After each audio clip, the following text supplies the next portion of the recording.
Now, by now, we have all heard the comparisons about what is happening in Afghanistan to that of the Fall of Saigon, but the images here in places like Vietnamese communities like this one here in Westminster are hitting really close to home.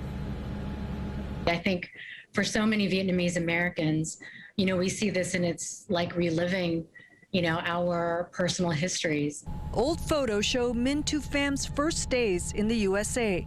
But it's the desperation in the pictures out of Afghanistan that unearth feelings many in her family find too painful to talk about. We understand the fear and the panic that they are probably all going through, the fear of retribution. But Pham, who came to the U.S. as a refugee in 1979, is far from alone.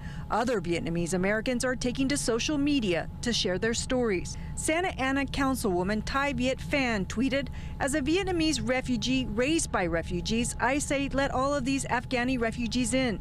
These are people asking not to die, not to be subjected to torture and oppression, not to be forgotten." Billionaire and early Uber investor Crystal English Saka wrote, "I'm not here to debate whether we should have stayed in Afghanistan or whether the withdrawal could have been different, but I do want to share a bit of my own Vietnam family history that shaped my belief that we desperately need to help those who risk their lives helping the U.S." And we fled by boat. That's why these images have prompted Pham, who's a former executive director of global policy at the United Nations and a fellow at the Truman National Security Project, to speak out.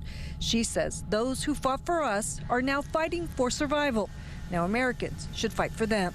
We can point fingers later. We need to come together as a country and do everything we can to bring those Afghans to safety and to show that Americans keep our word.